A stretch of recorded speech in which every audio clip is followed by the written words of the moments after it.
Oke, Febri. Nah, sebelum itu misi kenalkan Nadia. Nadia dipercaya dalam Excel.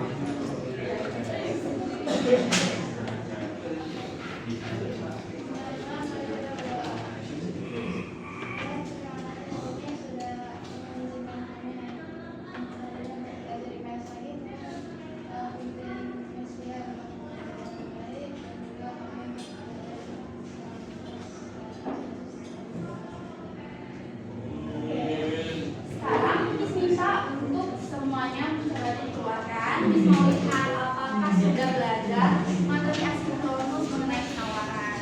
Dan juga sertakan lihat sistem Miss nanti soal asinkronus yang sudah dikerjakan.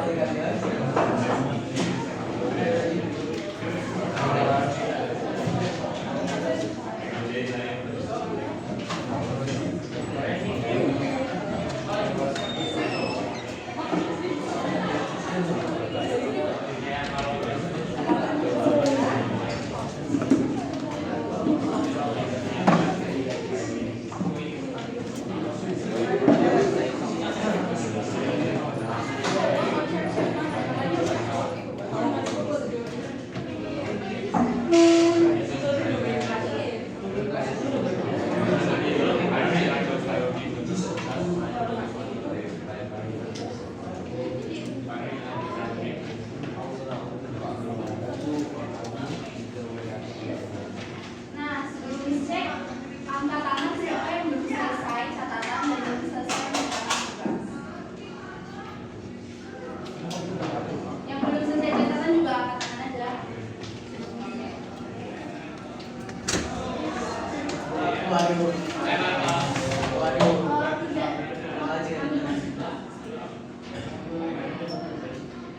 Angkat tangan dulu.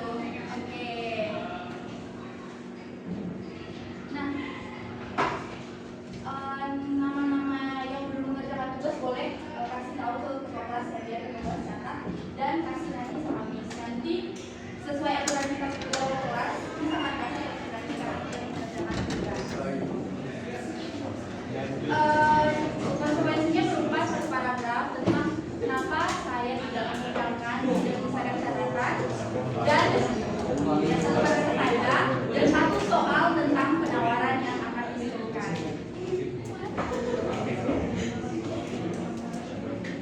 Ketua kelas boleh catat nama-namanya siapa aja yang belum mengerjakan tugas itu. Oh, nama tamatnya tadi. Ya, jujur.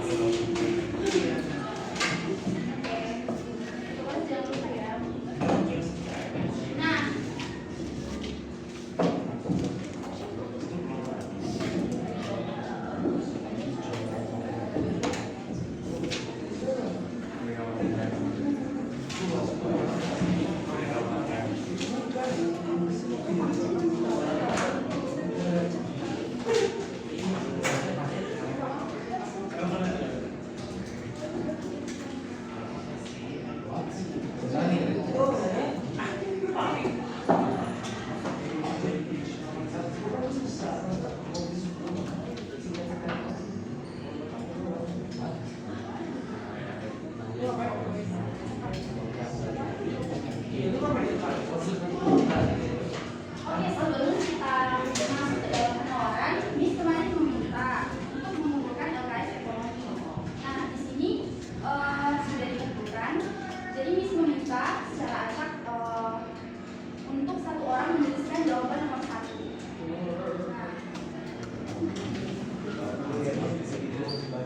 Nomor absen 19, Lois Valentino. Boleh? Ini ambil kertasnya nanti.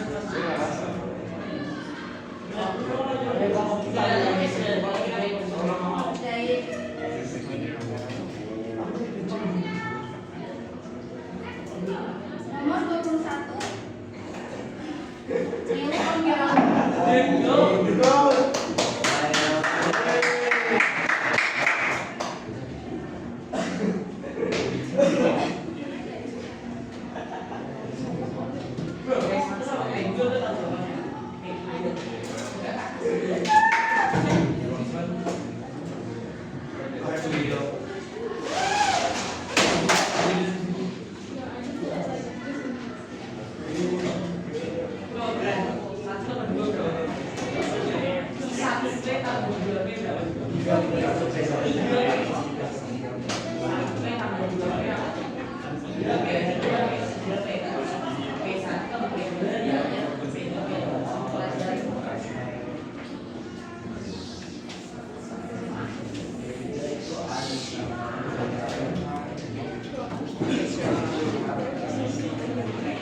Nanti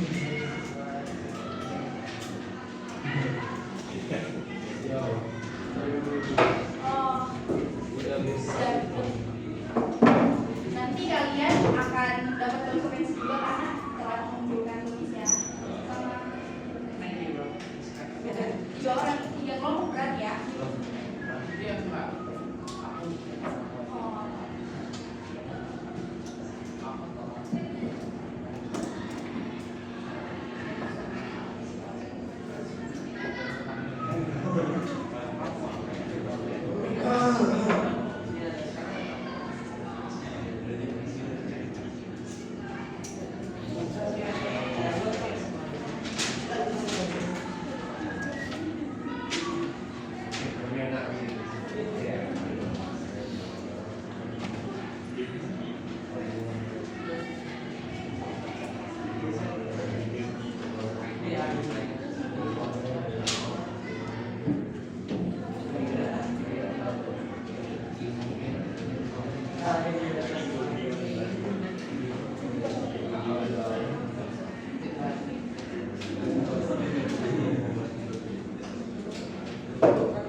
kita mulai bahas soal satu ya.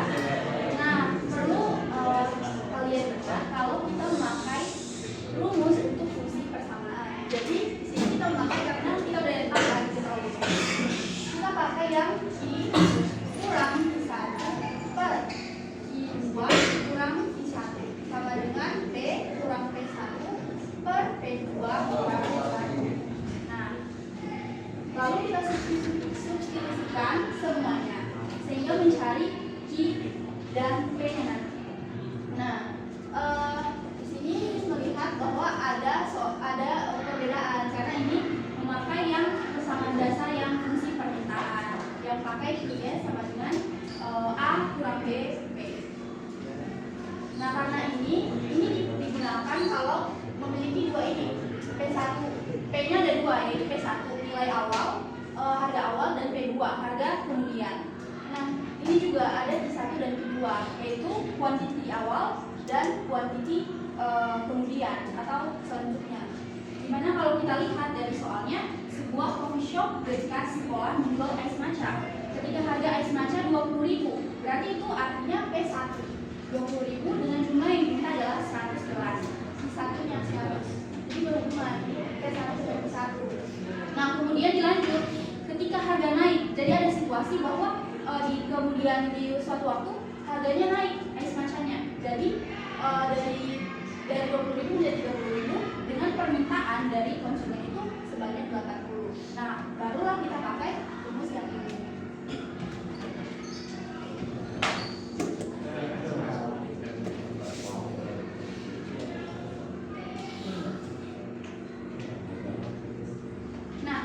Mungkin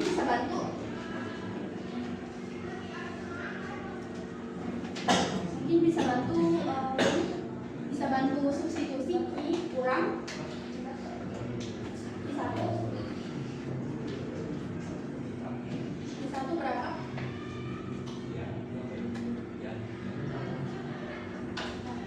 100.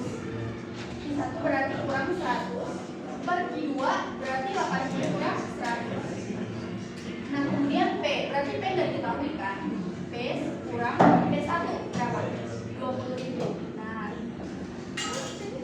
P2 30.000 kurang 10.000. Nah, sehingga menghasilkan nanti P kurang 20.000 per 10.000.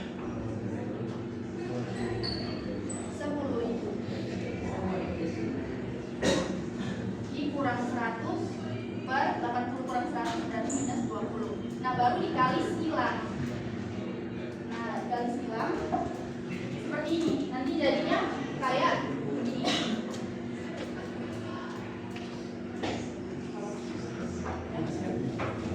Nah, ini kita lihat di contoh 2 ya. Kita pergi ke contoh 2.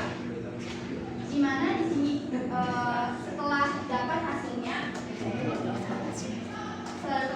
dikalikan minus 20. Nah, minus 20 kali P, jadi dikali lagi, dikali ke dalam, terus ini juga dikali ke dalam. Nah, seharusnya itu 100.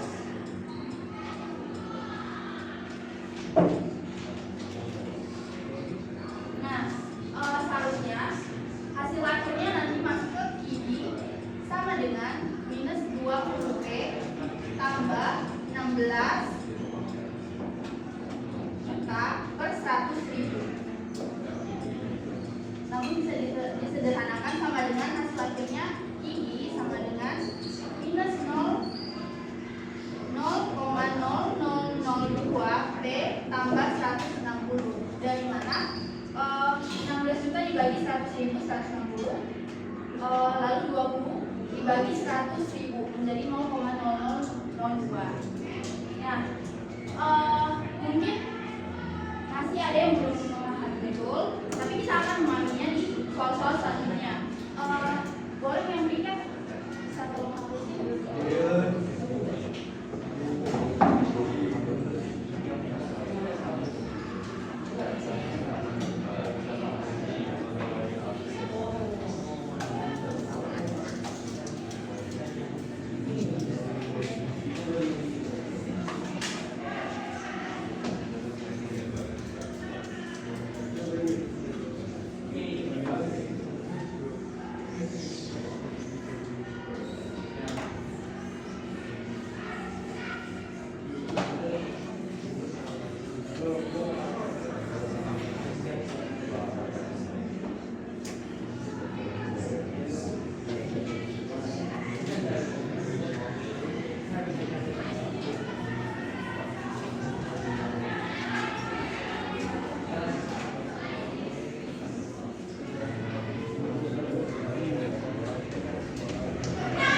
adalah konsumen. Kita menempatkan diri kita sebagai konsumen dan kemudian kita ingin membeli kopi karena kopi adalah barang kesukaan kita atau minuman kesukaan kita. Tapi suatu situasi atau kondisi kopi itu menjadi sangat mahal dan kita mengganti minuman kita dengan membeli teh. Nah ini yang dikatakan karena permintaan akan menjadi tinggi karena disebabkan karena kopi yang semakin tinggi harganya. Misalnya kopi yang adalah barang komoditi akan menjadi sangat tinggi harganya, sehingga kita tidak mampu membelinya, sehingga kita melakukan substitusi kepada teh. Jadi barang utamanya adalah kopi, tapi barang substitusinya adalah teh. Begitu juga dengan komplementer. Komplementer itu adalah barang pelengkap. Seperti yang dijelaskan sebelumnya, itu ada mobil. Kita bayangkan mobil. Semua kita ini pengen beli mobil kan, dan kita udah punya mobil. Sehingga untuk menjalankan mobil kita harus membeli yang namanya bensin. Oleh karena itu, semakin banyak orang yang membeli mobil, semakin banyak juga permintaan akan bensin. Sehingga faktor barang komplementer ini mempengaruhi yang namanya permintaan. Nah, barang utama itu adalah mobil dan barang komplementer atau pelengkap adalah bensin. Nah, masuk ke dalam apa itu penawaran. Nah, boleh Brayden bacakan buat kita.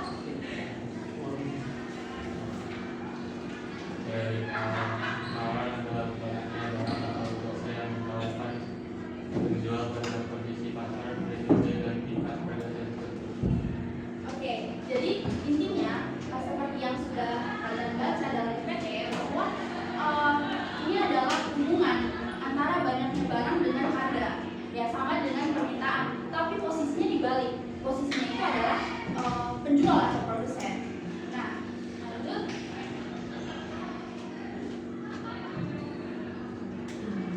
Boleh ada satu orang yang bisa menyebutkan hukum penawaran. Julian, oke boleh. Kalau harganya naik, jumlah barang atau jasa yang ditawarkan juga naik. Kalau turun, kebalikannya juga. Kalau harga naik, Jasa dan barang ditawarkan meningkat jumlahnya dibayar. oke, benar. One clap. Nah, kita simbolkan harga ini sebagai P. P itu apa? Price. Nah, kalau Q, quantity atau jumlah. Nah, P kalau di dalam penawaran itu berbanding lurus dengan I. Jadi kalau harga itu naik semakin tinggi, maka jumlah yang ditawarkan itu semakin tinggi. Nah, berbeda juga dengan permintaan. Mungkin ada yang ingat permintaan itu bagaimana? Gimana? Kalau harga barang naik, permintaannya? Nah, benar. Jadi kita bisa lihat perbedaan dari Q, I, dan IS. Ini apa? Quantity of demand, benar. Permintaan. Kalau IS,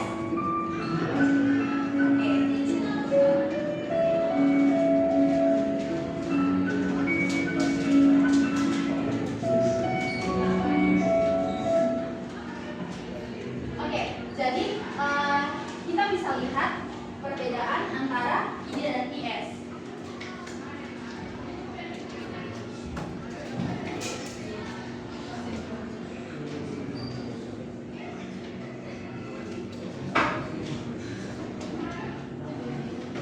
Nah, di sini ada dua kurva. Bisa mungkin ada yang bisa volunteer untuk menebak di mana yang permintaan, di mana yang penawaran. Oke, boleh. Kalau yang dari data bawah itu yang yang ya.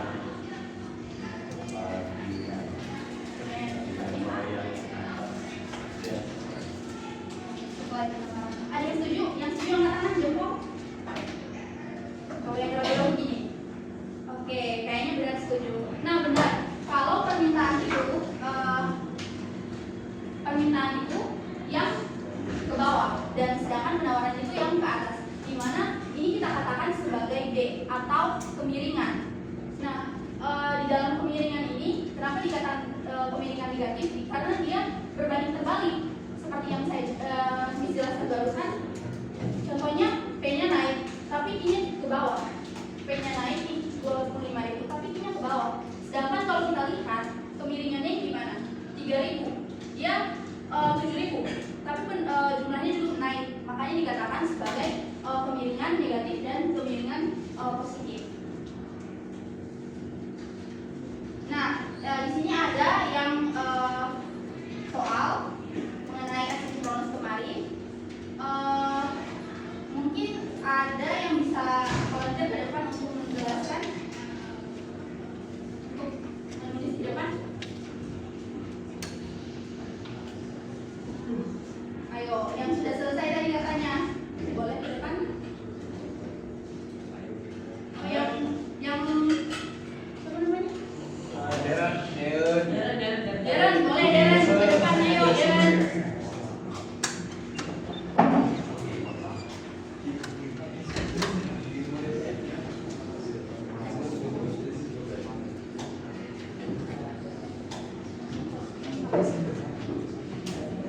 Ini yang lain ada yang mau ditanyakan?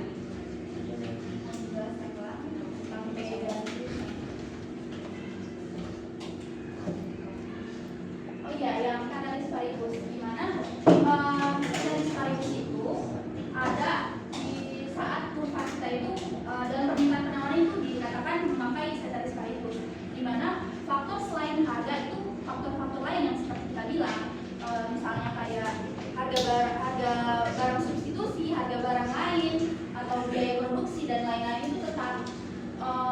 Tapi harga barang yang kita minta atau barang yang ingin kita beli itu naik. Nah, itu yang disebut dalam katalis paribus. Misalnya dalam beras, kita berpikir ya, kita adalah petani.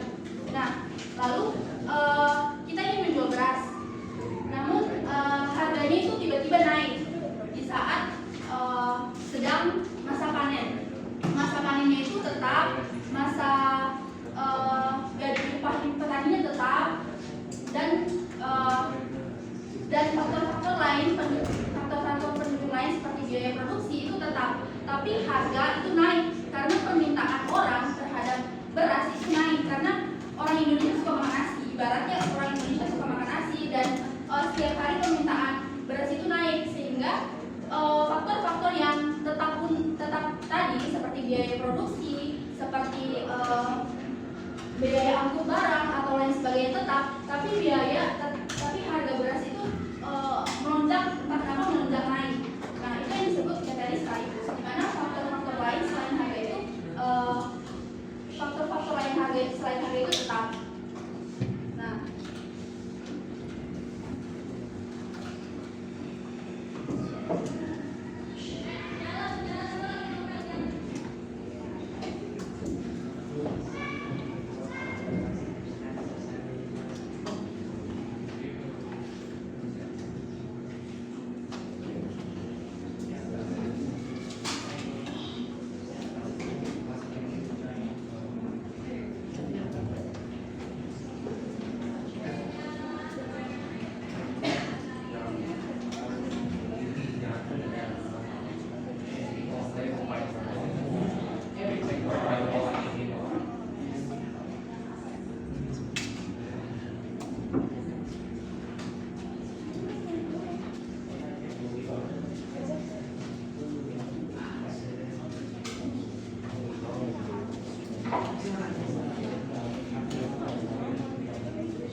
horizontalnya itu kuantitas. Nah, kita bisa lihat kalau di sini di harga 5.000, misalnya ini permen 5.000 permen, itu dapat jumlah permennya 5. Nah, kalau harganya 10.000, maka dapatnya 4. Maka permintaannya 4. Kalau harganya naik lagi 15.000, konsumen yang membeli permen itu berjumlah 3 orang. Nah, kita bisa lihat kalau pergerakan kurva itu dari sini, titik ini disambung dari titik ini ke sini. Ini namanya pergerakan kurva, di mana membentuk sebuah garis. Nah, kalau pergeseran kurva itu di mana dia itu semakin ke sini. Nah, di mana ketika pendapatan kita itu naik, contohnya kita tidak terpaku pada harga ini, tidak terpaku pada harga. Jadi dengan pendapatan kita naik, kita bisa saja membeli tanpa melihat dari kuantitas dari jumlah harga yang diberikan. Nah, seperti itu. Pergeseran kurva bisa ke kiri atau ke kanan. Kalau dia ke atas, itu artinya positif. Kalau dia ke bawah berarti dia negatif. Atau dia merendah. Kalau dia ke atas meningkat. Nah, kalau dari titik ini ke sini namanya pergerakan. Titik ini ke sini pergerakan, titik ini ke sini pergerakan. Jadi semakin ke atas dia semakin tinggi harganya dan sedikit pula kuantitasnya atau jumlah permintaannya. Nah, kalau kita lihat di sini juga pergerakannya di mana? Dari titik ini ke sini, titik ini ke sini, titik ini ke sini. Jadi kalau semakin besar harga barangnya, semakin besar juga jumlah yang ditawarkan oleh produsen.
Kemudian kita substitusikan yang ada 1, 30. Kita substitusikan ke 30 ini.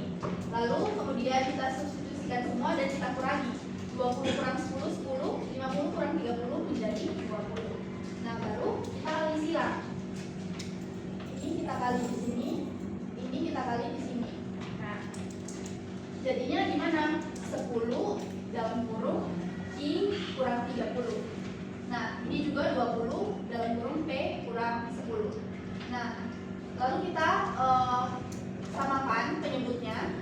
Yang bervariabel itu disamakan di sebelah kiri, dan yang tidak bervariabel atau bilangan biasa itu di sebelah sini. Nah, kita bisa kalikan, kita bisa jumlahkan, itu menjadi minus 100. Nah, untuk mencari Q, kita harus menghilangkan 10 ini. Bagaimana caranya?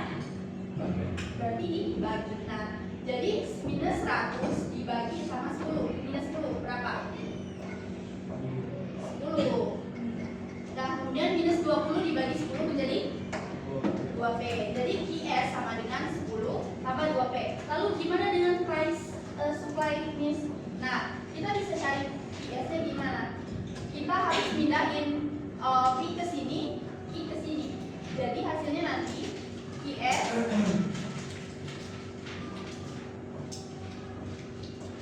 QS kurang 10 per 2. Nah, di sini kan QS tidak ada bilangan ya. Q tidak ada bilangan di sini. Nah, kita umpamakan kalau di sini ada 1, tapi kita tidak tulis. Jadi di sini ada 1, sebenarnya ada 1. Cuman karena 1 kali QS berarti QS kan, sama saja. Nah, berarti 1 ada di sini 1 yang tidak terlihat 1. Bagi 2 berapa? Setengah. Dalam desimal 0,5. 0,5 dikurang 10. Nah, gimana? Kan ditanya di sini nomor D. Tuliskan pembuktian dengan menggunakan Q2 dan P2. Ini udah dicatat yang di atas. Yang benar. Nanti Miss bakal lihat sih kalau kalian udah catat atau belum. Karena itu mengurangi poin. Boleh ditulis sekarang. Gimana ini A, ini B.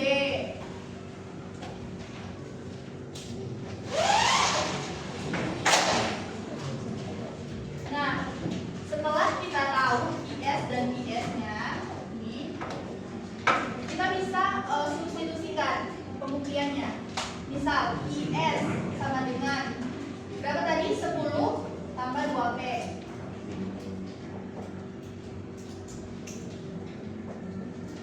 Di soal ditanya P2 atau P1? P2. Berarti P2 yang diketahui 20. Berarti kita substitusikan 20 menjadi 10 kali 2. 2 kali 20 40. Sama dengan 50. Berarti IS 2 adalah 50. Berarti sama kan? Nah, begitu cara pembuktiannya. Kalau IS 10 tambah 2P, 10 ditambah 2 tetap karena ada di soal, dan P-nya di mana dipakai? P2 karena di soal diminta P2. P2 disubstitusikan P2 ke 20. 2 kali 20 menjadi 40, 10 tambah 40 menjadi 50. Nah, bisa kita buktikan 50 ini dengan di soal sama. Berarti jawaban kita benar. Begitu cara pembuktian. Boleh dicatat dulu.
sabar kok.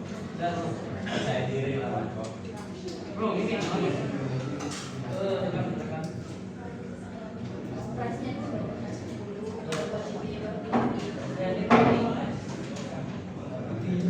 It's that simple and easy.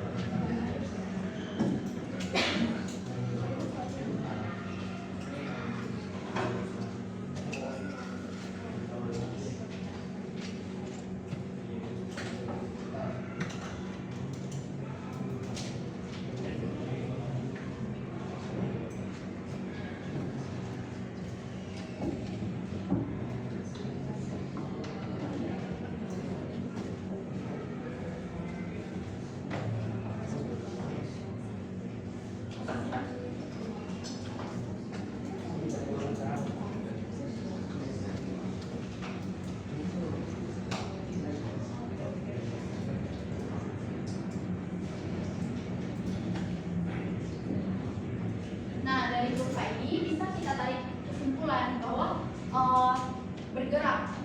Kurvanya ini bergerak dari titik ini, titik 10.000 dapat 30, kemudian naik ke sini dan kemudian naik ke sini paling atas.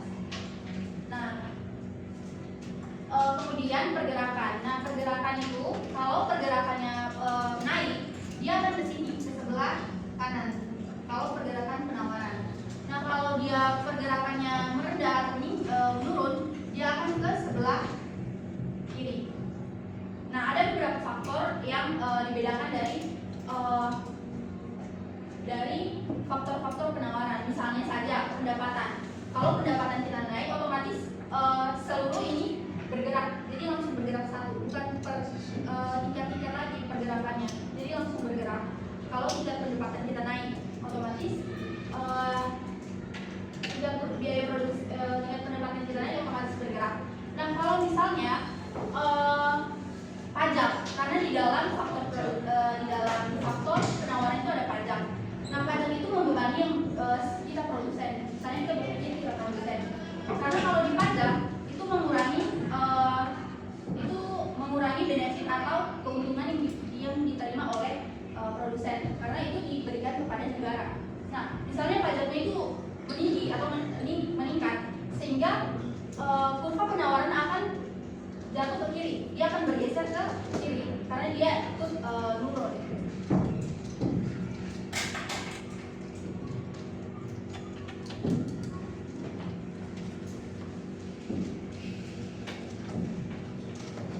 Kurvanya udah dicatat semua? Angkat jempol kalau udah. Oke, biar dilihat satu-satu kurvanya udah dicatat atau belum. Gambar belum. Oke, udah. Kurvanya udah. Oke. Oke, jelas. Oke.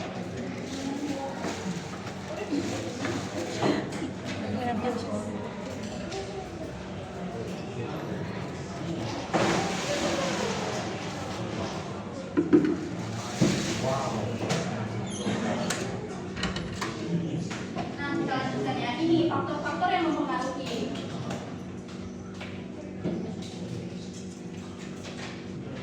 Nah, kalau harga barang dia bergerak ke kiri. Misalnya dia naik, dia bergerak ke kiri. Kalau harga barang terkait dia bergeser ke kiri kalau dia naik. Kalau jumlah produsennya dia bergerak ke kanan kalau dia naik. Nah, kalau pajak tadi yang Miss bilang, dia bergerak ke kiri. Karena kalau dia menurun karena dia kalau pajak naik, misalnya kita sebagai produsen pemerintah memberikan kita pajaknya 2 kali lipat lebih besar, otomatis kita menurun, harga keuntungan kita itu menurun gitu. Nah, kalau subsidi berarti pemerintah memberikan kita bantuan dalam proses produksi kita, karena seperti mesin dan lain, sehingga kita bergeser meningkat, penawaran itu meningkat lebih banyak. Kenapa? Karena lebih banyak produk yang bisa kita keluarkan karena bantuan subsidi dari pemerintah. Nah, di sini ada salah satu.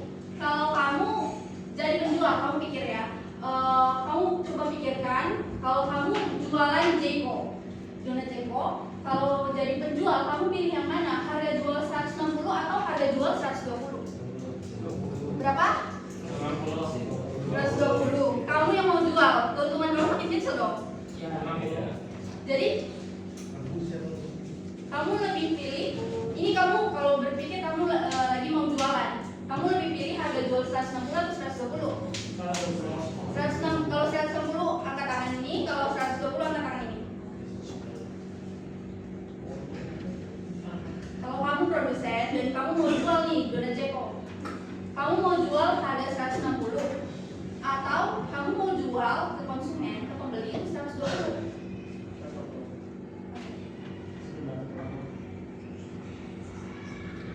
Oke, boleh apa namanya? Boleh kasih alasannya kenapa kamu pilih 120?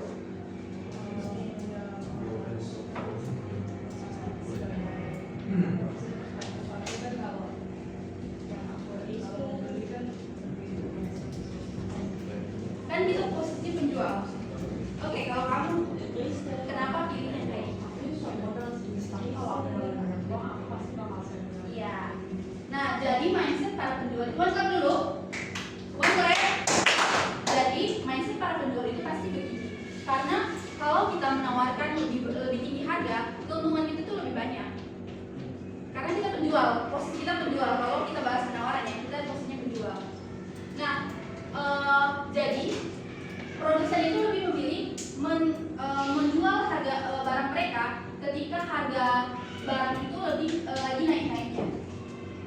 Nah, ini buku penawaran. Jika harga naik, maka jumlah barang yang ditawarkan bertambah. Jadi kalau misalnya tadi Miss jualan donat Jeko dan kalian mau beli ya, Miss jual 160.000. Kalau Miss jual 160.000 berarti berapa kali keuntungan yang Miss dapatkan kalau Miss jual ke setiap 26 kalian. Namun misalnya kalau Miss jual 120.000, sangat berbanding terbalik dengan harga yang 160 tadi, di mana Miss bisa dapat 40 kali 26 keuntungan kalau Miss jual 160. Nah, itu. Nah, kemudian mungkin Miss akan minta Rita. Yang mana Rita? Oh, yang lain aja. Christian Matthew. Udah. Christian Matthew. Ini panggilnya siapa? Apa? Ini panggilnya siapa? Ini panggilnya Oh, siapa? ya, yes. Matthew. Oh, Matthew. Oke, Matthew, silahkan boleh sebutkan fungsi penawaran yang IS sama dengan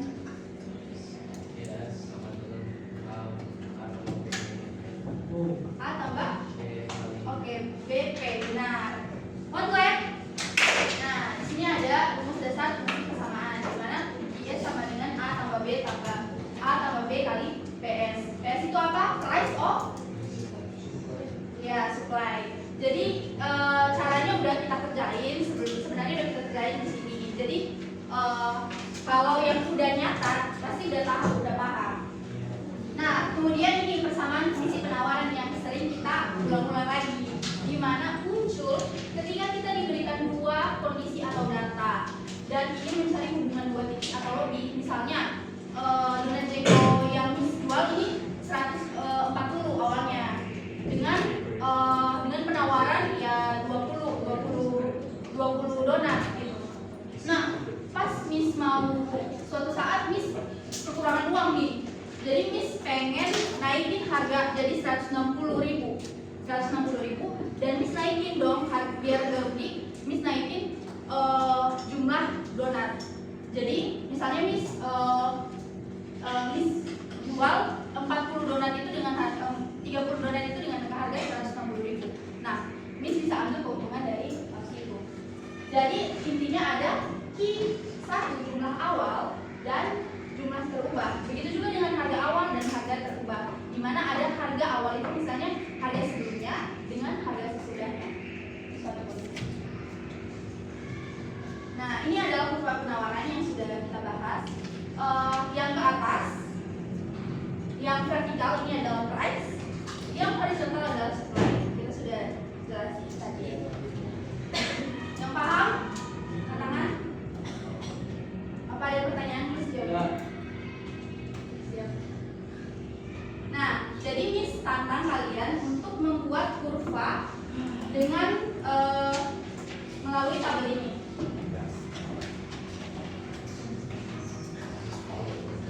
Kalau kalian udah ngerti, Cuman gambar apa? gambar kurvanya melalui data ini.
Kalau udah tunjukin ke Missy, jadi satu-satu lihat.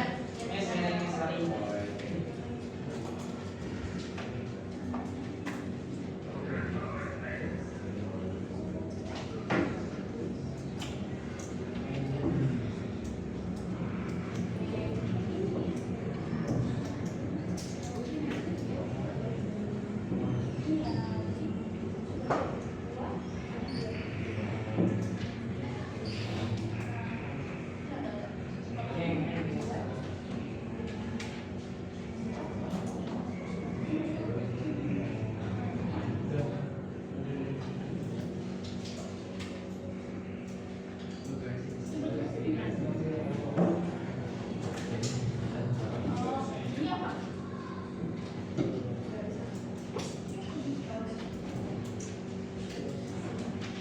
Oh ya. Makanya duluan kan titik-titiknya baru garis. Oke, nah. Ini dua ada di sini. Nah, itu di soal. Ini perannya, jadi pertama titik-titiknya dulu baru kita garis. Ya nggak boleh garis dulu dong, kan kita lihat garis titiknya. Nah gitu. Bukan itu. Ini juga mana? Cuman jadi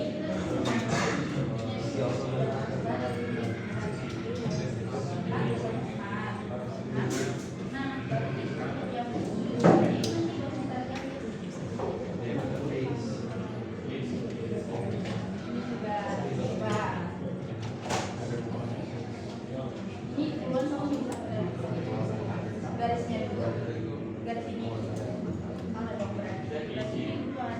Jadi kalau kita mau gambar cetak gitu. You stop my presentation of the bro, please. Stop.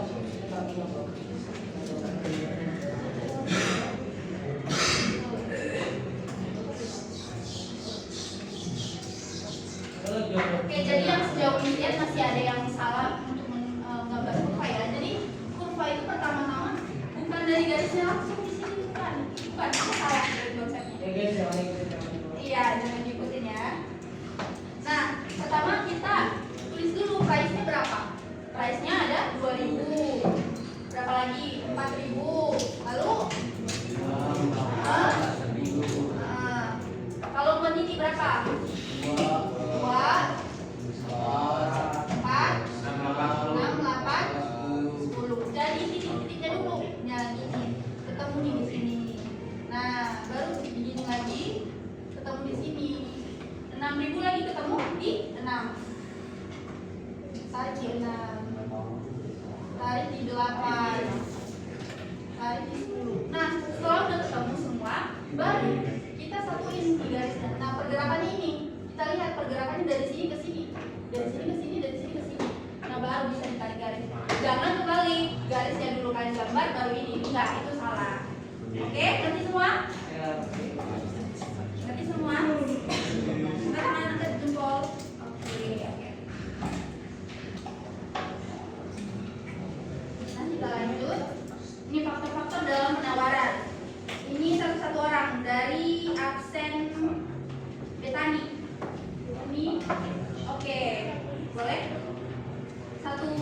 faktor dalam penawaran yang kamu tahu. Boleh buka bukunya, boleh. Yang udah mencatat.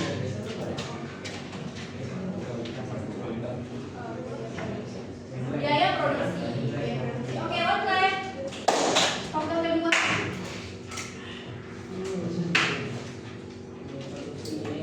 Zaidan. Oh, ada produksi. Faktor kedua. Biaya transfer. Ada yang lain? Oke, call friend. Siapa yang membantu Zaidan?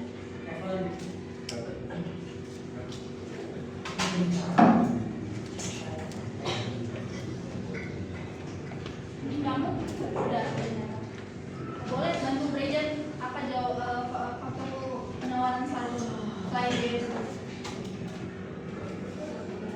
harga barang, iya. Oke, benar ya, kamu saja. Nah, di sini ada 8 faktor penawaran. Di sini ada harga barang lain, biaya produksi, teknologi, jumlah produsen, dan regulasi pemerintah, faktor alam, harapan produsen. Nah, menurut absen 10 Dilan. Menurut Dilan, jumlah produsen ini apa sih maksudnya? Faktor jumlah produksi. Jumlah produsen terhadap faktor penawaran. Iya. Ini apa itu harga barangnya? Yang mempengaruhi penawarannya jumlah produsen kenapa bisa mempengaruhi faktor penawaran jumlah penawaran. Bisa harga barang itu bisa harga barang. Oh, juga bisa. Misalnya nih, kasih misal ya, kalau kita beli kopi itu ada banyak produsen kan, ada Starbucks, ada Kore, ada Kopi Kenangan, ada Jiwa. Nah, ada banyak yang ditawarkan. Nah, boleh kamu sebutkan. Dan maksud dari misi itu apa? Semakin banyak. Oh, saya iya. Iya, bisa juga kayak gitu. Nah, belum boleh dijelasin. Jualnya sama. Itu membuat masyarakat pilih yang lebih bagaimana? Ya, benar. One clap. Nah, itu misalnya seperti yang dijelaskan ya, ada beberapa banyak toko kopi yang jual kopi. Jadi penawarannya itu lebih banyak. Itu mempengaruhi penawaran. Nah, semakin banyak produsen berarti semakin banyak penawaran yang berlaku. Semakin ini juga berhubungan dengan selera masyarakat yang ada di permukaan. Nah, kemudian absen nomor 22 Neonail. Oh ya. Boleh dijelaskan itu harapan produsen.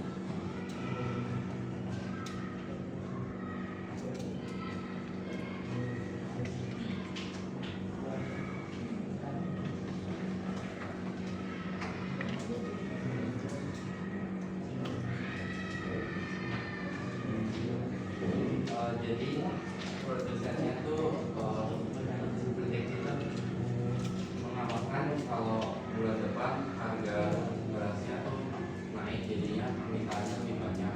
Jadinya untuk bulan ini dia stoknya dia kurangin biar bulan depan harga yang naik dia lebih banyak.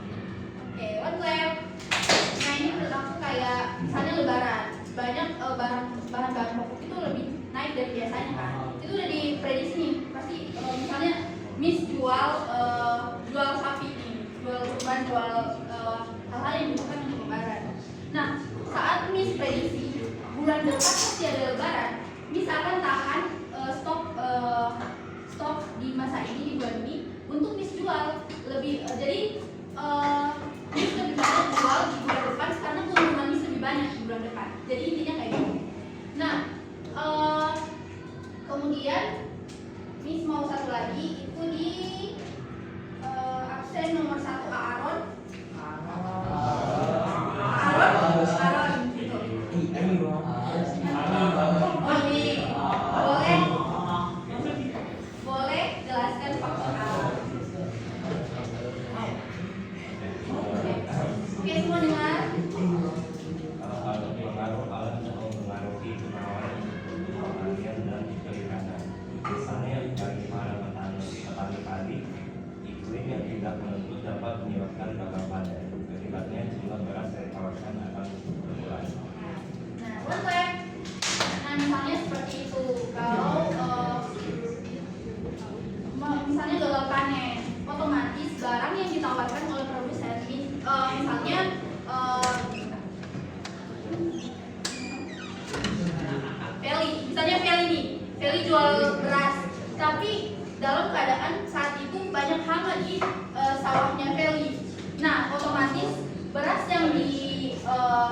dijual oleh seller ini berkurang, dan itu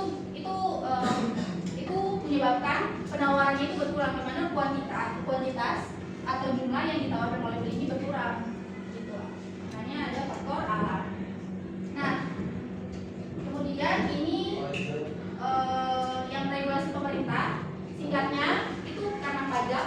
Pajak itu berarti dia memotong, kita sebagai produsen dia memotong keuntungan kita gitu. Banyak harga atau biaya yang kita berikan kepada pemerintah, sedangkan keuntungan kita kecil. Misalnya 5.000, pajak sebelumnya itu diambil pemerintah 1.000, otomatis keuntungan kita jadi 4.000 gitu. Ya, kalau misalnya pajak yang diambil pemerintah 2.000, berarti keuntungan kita tinggal berapa? 3.000. Ya 3.000. Makanya pajak itu menjadi salah satu faktor. Nah, kemudian subsidi. Kalau subsidi ini berkebalikan dengan pajak, di mana pemerintah memberikan kita peluang mengurangi biaya produksi. Misalnya, pemerintah kasih sewa kita mesin, berarti kita bisa mengurangi biaya produksi kita kan, dan menjadi kurang harga yang ditawarkan. Dimana ketika kita bayar misalnya, biasanya kita bayar nih untuk mesin 50 juta, tapi dipotong sama pemerintah bayar sendiri 25 juta. Jadi kita tinggal bayar 25 jutanya lagi. Nah, itu juga mengakibatkan jumlah barang yang ditawarkan akan bertambah. Keuntungan sebagai produsen juga bertambah. Nah, dari itu beberapa, dan contoh soal yang kemarin mungkin kita udah langsung bahas aja di sini. Diketahui berarti 10, 2 dan 15.000. Nah, di sini uniknya di dalam fungsi penawaran dan permintaan, yang ribuan itu dijadikan 15. Ribuannya dihilangkan karena untuk mengikuti ini 10. Jadi kita cuma pakai 2 angka belakang, ribuannya nggak usah dihitung. Nah, biasanya jadi berapa? 40, 10 tambah 30 menjadi 40. Nah, lanjut. Di situ ada mungkin teman-teman juga udah belajar gimana I kurang I1, P kurang I1 dan P2 kurang I1. Sehingga substitusi dan kemudian dikalikan silang seperti ini dan jadi seperti itu. Nah, bisa dilihat kan 5.000 Ki. 5.000 kali Ki, 5.000 Ki. 5.000 kali 40 berarti 5 kali 4 20. 0 berapa? Kasih jadi 200.000. Nah, itu juga 10P menjadi 150.000. Sehingga didapatkan hasil 5.000 Ki kurang 10P sama dengan 50.000. Nah, untuk mencari Ki ini tadi sudah kita kan setengah. Boleh minta Nicole untuk mencari Ki dari selanjutnya. Jadi kita tinggal cari Ki. Boleh Nicole? Boleh ke depan.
kan. 5.000-nya ini dihilangin. Gimana caranya? Sama-sama dibagi 5.000.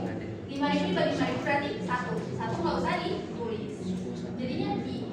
Terus 50.000-nya gimana? Dikasih di 5.000-nya gimana? Dikasih di bawah karena sama-sama dibagi. Ini udah hilang, ini belum hilang. Nah, 50.000 tambah 10P dan lain-lain. Jadi cara penghitungannya bukan ini duluan, tapi ini duluan. 50.000 dibagi 5.000, baru 10 dibagi 5.000. Nah, untuk belajarnya mungkin ada sebagainya dari dengan beserta pembuktiannya. Nah, kita bisa bicara 10P harusnya ini yang salah tadi kan. Berarti ini 0, berapa? Niko berapa?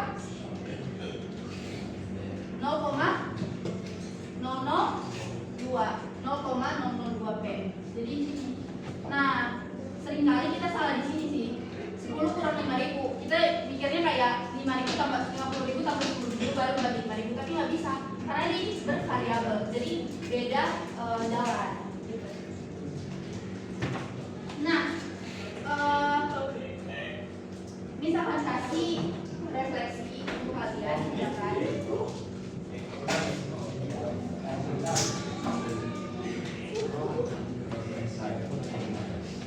jadi salah satu orang minta ke depan untuk isi refleksi untuk ambil kertas sama Miss dan juga LKS juga mengerjakan dulu. Boleh dari absen pertama Aaron.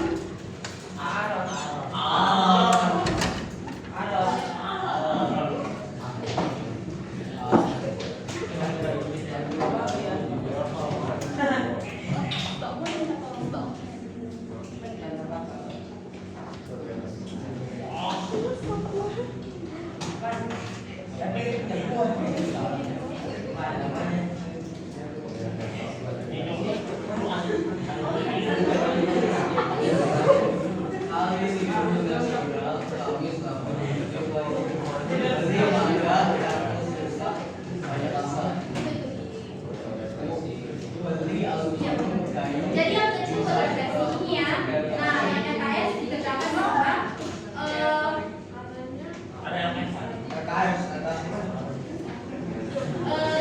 boleh tidak bisa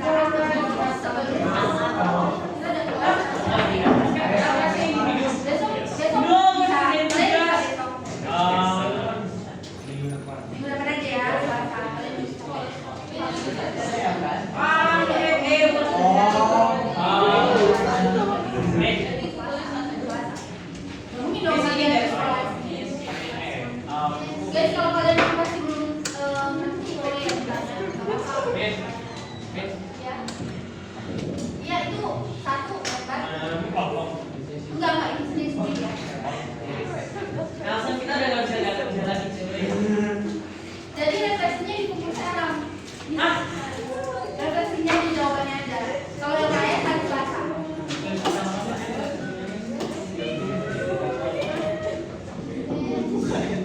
Apa yang pas dari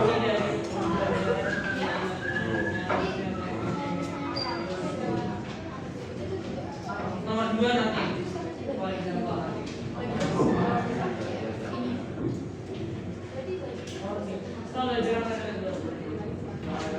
Iya, jadi 50.000 bagi 9.000 satu, 10.000 bagi 5.000. Jadi kita nggak bisa ngomong kalau ada variabel itu kan bilangan langsung dan bilangan lengkap. Ini ya.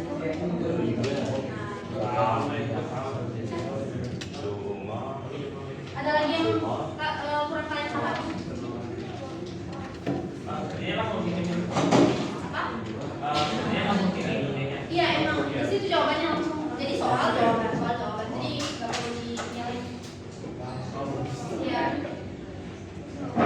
Tolong ya hari Selasa udah jam sautnya udah lama banget. Jadi hari Selasa udah kumpul semua. Oh iya besok Miss nggak ngajar. Jadi besok diganti sama Miss Putri karena Miss ada sesuatu di PH. Miss karena ada UPS. Kalian juga udah pernah tahu kan UPS. Jadi Miss sama beberapa teman Miss lagi, Miss lainnya ada suatu persiapan di sana. Jadi Miss nggak datang besok dan akan diajar sama Miss Putri. Nah besok itu untuk penambahan nilai. Jadi harap kalian